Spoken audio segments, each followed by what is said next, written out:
아멘.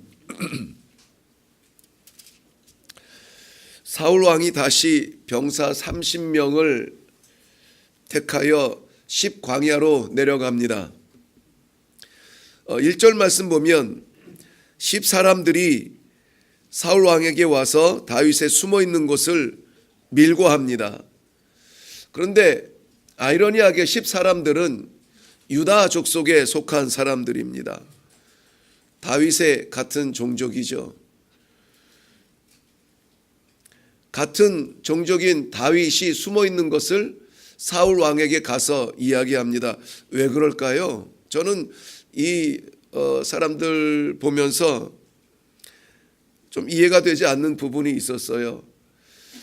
다른 데 가서 힘들게 어렵게 고난당하는 형제들 가서 도와주지 못할 망정, 숨을 곳이라고는 고향 땅, 그래도 가족의 품에 숨지도 못하고 광야에 가서 숨어있는 이 다윗을 드러내고 오히려 그가 거기 숨어 있다고 밀고 하는 이 10사람들, 그들은 아무리 동족일지라도 결코 자기네들이 손해보고 싶지 않은 사람들입니다. 결코 손해보고 싶지 않은 사람들. 우리 신앙의 사람들이 참 주의해야 될 부분이죠. 하나님께서 그의 생명을 우리에게 나누듯이 우리는 모든 것을 다 나누기를 원합니다. 주께서 십자가에 그 보혈을 흘려서 우리를 구했듯이 우리도 우리를 버려서 누군가를 살리기를 원하고 그 길을 기도하는 것이 제자의 길이라. 그렇게 말씀마다 묵상하면서 기도하고 나아갑니다. 그런데 막상 이익과 손해가 눈앞에 있을 때는 우리는 당장 이익을 잡습니다. 손해보려고 하지 않아요. 나누고 싶어 하지 않습니다. 하나님의 나눔을 통하여서 우리가 생명을 얻었는데 우리는 나누기를 불편해합니다. 3절 말씀 보면 10광야 하길라산 길가에 진을 치고 유숙하게 된 사울을 봅니다. 드디어 10광야까지 왔습니다. 누가 그 길을 안내합니까?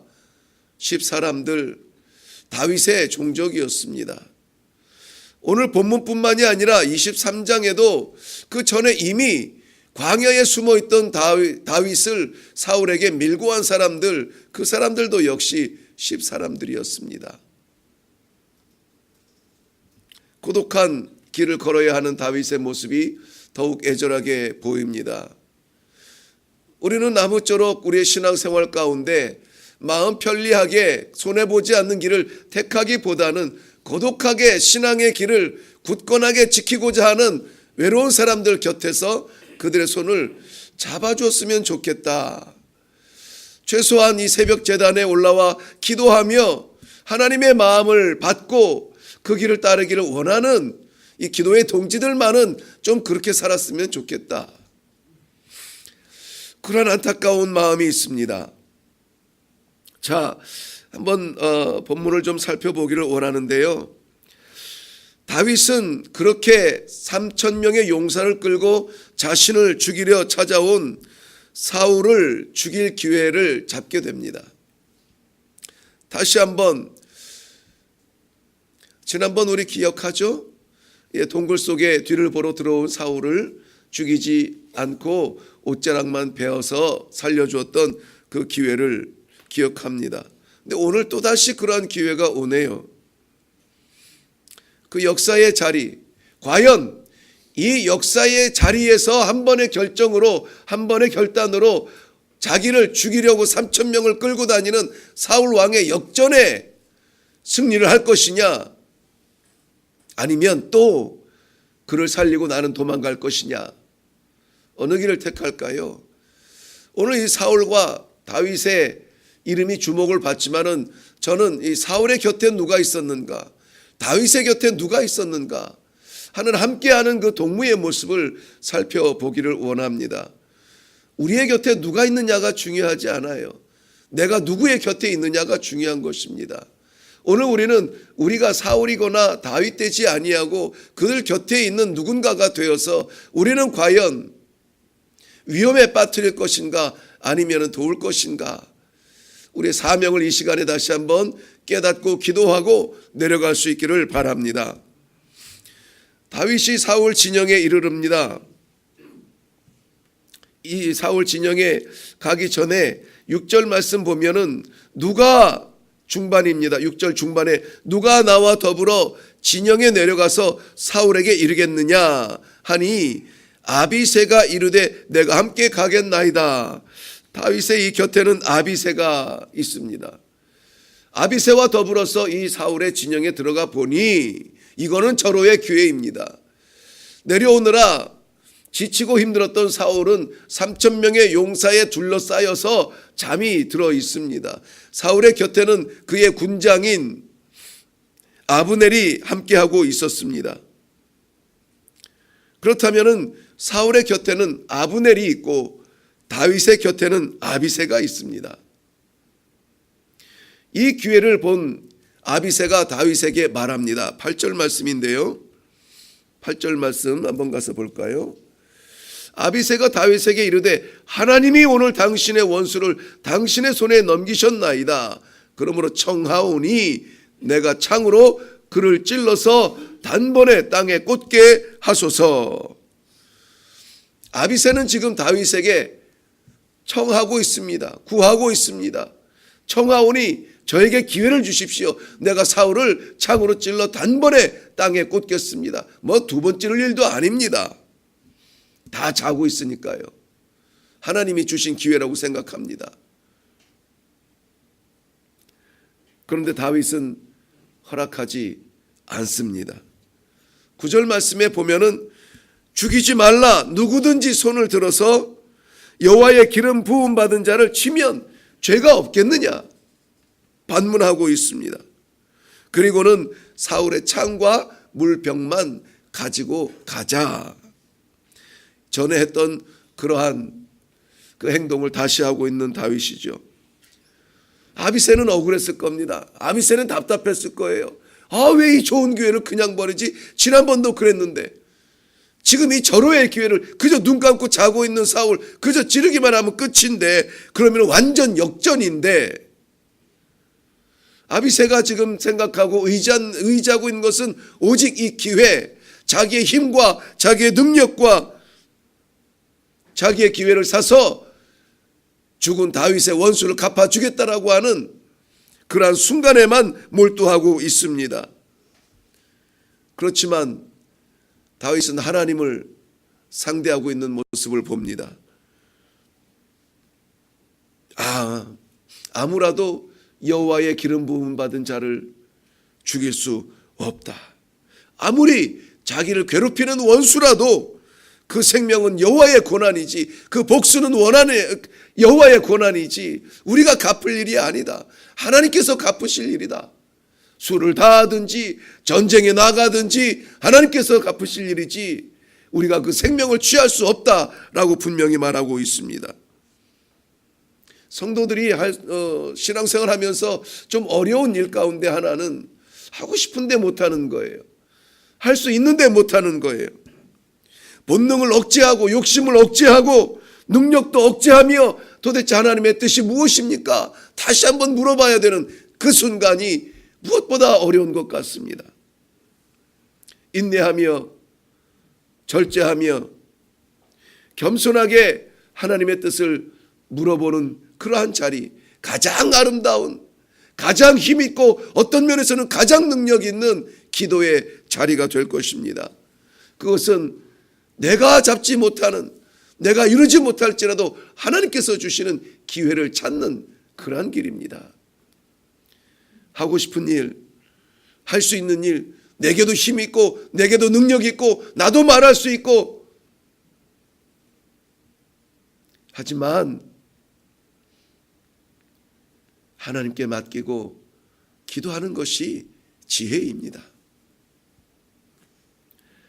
두 번째, 사울의 곁에 있는 아브넬을 봅니다.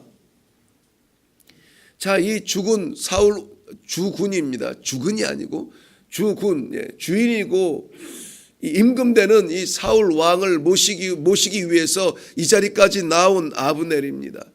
이제 이 아비새가 창을 들어서 내리기만 하면은 그 섬겼던 왕이 생명을 잃을 수 있는 그러한 일촉즉발의 순간입니다. 그때에 아브넬은 곁에서 잠을 자고 있었습니다.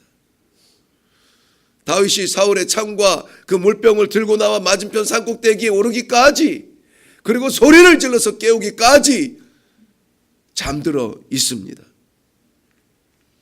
다윗은 아브넬을 깨웁니다. 책망합니다. 내가 어찌하여 너의 주군을 지키지 못하고 보호하지 아니하였느냐? 내가 이 사울 왕의 창과 물병을 들고 오기까지 너는 무엇을 했느냐? 책망을 합니다. 다윗도 역시 한때는 사울 왕을 섬기지 않았습니까? 사울 왕이 고민에 빠졌을 때에 악기를 잡으라. 그는 그 악기를 잡아서 사울 왕의 마음을 편안하게 했습니다. 나아가서 싸우라. 사울 왕이 보내는 전장마다 목숨 걸고 싸워서 승리를 가져와 그 왕 사울을 위로했습니다. 맡은 바 책임을 늘 감당하면서 맡기신 그 주군을 만족해 하셨던 것입니다. 지금 아브넬은 자기에게 그 책임을 준 사울 왕을 만족시키지 못하고 오히려 위험에 빠뜨리며 자신도 잠들어 있었습니다. 사울이 아브넬을 같이 가자 부를 때에는 기대와 목적이 있었을 텐데 말입니다. 성도는 이 세상에 파견한, 파송한 하나님의 사자들입니다. 성도는 그 심령이 잠들지 않도록 날마다 깨어서 예민하게 하나님의 말씀을 들을 줄 알아야 합니다. 하나님의 뜻을 구할 줄 알아야 됩니다.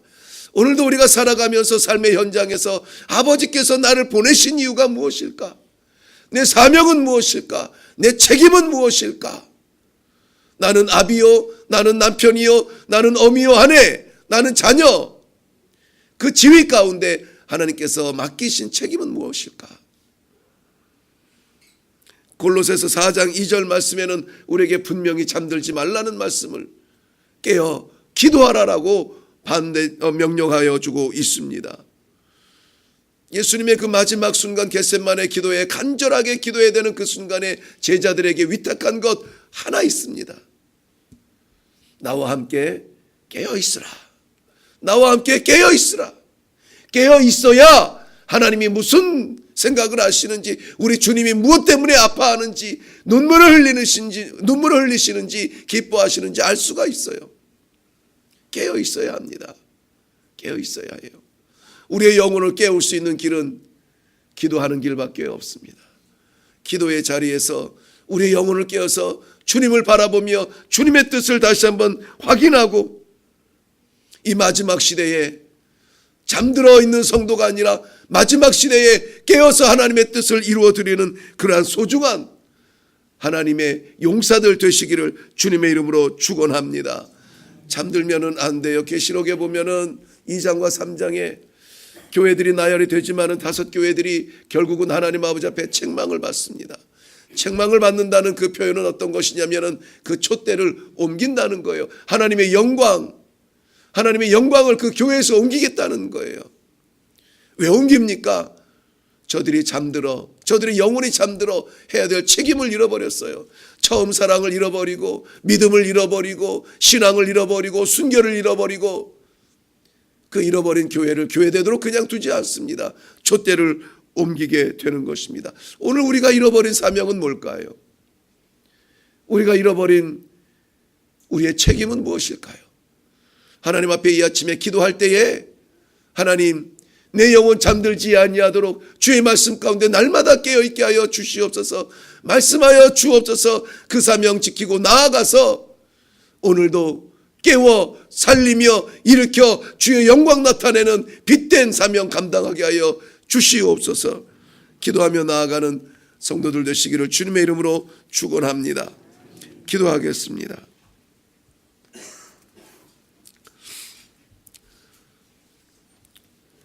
내가 할 수 있습니다. 내가 찌를 수 있습니다. 내가 죽일 수 있습니다. 내 능력이 그만큼 됩니다. 다윗의 곁에서 자기의 능력을 자랑하며 힘을 써보기를 원했던 아비새를 오늘 말씀을 통하여서 깨닫게 하셨습니다. 맡은 바 책임은 있으나 피곤하고 고나여 그 책임 감당하지 못하고 잠자리에 누워 왕을 지키지 못하였던 아브넬의 모습을 말씀을 통하여 보았습니다. 우리가 교만하여 겸손하지 못하여 하나님의 말씀 듣지 못하고 혈기대로 우리가 살아가지는 않는지, 그리하여서 우리의 죽은 주님의 마음을 혼란하게 하지는 않는지, 우리의 영혼이 잠들어 하나님이여 주께서 맡기신 일 감당하지 못하며 이 시간도 우리의 영혼이 깨어나지 못하는 안타까운 자리에 있지는 않은지, 그리하여서 우리 하나님의 복음이 잠들어 있지는 않은지, 이 시간 하나님 아버지 기도하는 가운데 저희들의 사명을 다시 한번 깨우쳐 주셔서 이 하루를 살아갈 때에 하나님 아버지 저희를 파송하시며 보내신 그 사명, 그 책임, 그 임무 완전히 감당하며 살아가는 저희가 되게 하여 주시옵소서. 맡기신 모든 영혼들을 살리는 데에 게으르지 아니하는 복음의 빛난 발들이 다 되도록 축복하여 주옵소서. 감사드리옵고 예수님의 이름으로 기도하옵나이다. 아멘. 이 시간에 우리 기도할 때에 사울의 곁에 있었던 아브넬, 다윗의 곁에 있었던 아비새, 우리는 어떠한 존재로 주님 곁에 있을까? 아비새의 교만함도 안 되고 아브넬의 게으름도 안 되고 오직 우리의 영혼은 깨어서 주님의 일, 그 사명 감당하는 복된 하루가 되게 하여 주시옵소서. 우리 하나님께서 우리를 다시 불러주시며 다시 힘주시며 능력 주시며 성령께서 우리를 인도하여 주실 것을 간절히 바라는 마음으로, 그래서 오늘 하루를 승리로 이끌어 주시는 하나님의 영광 앞에 설 수 있도록 이 시간에 한번 기도할 수 있기를 바랍니다.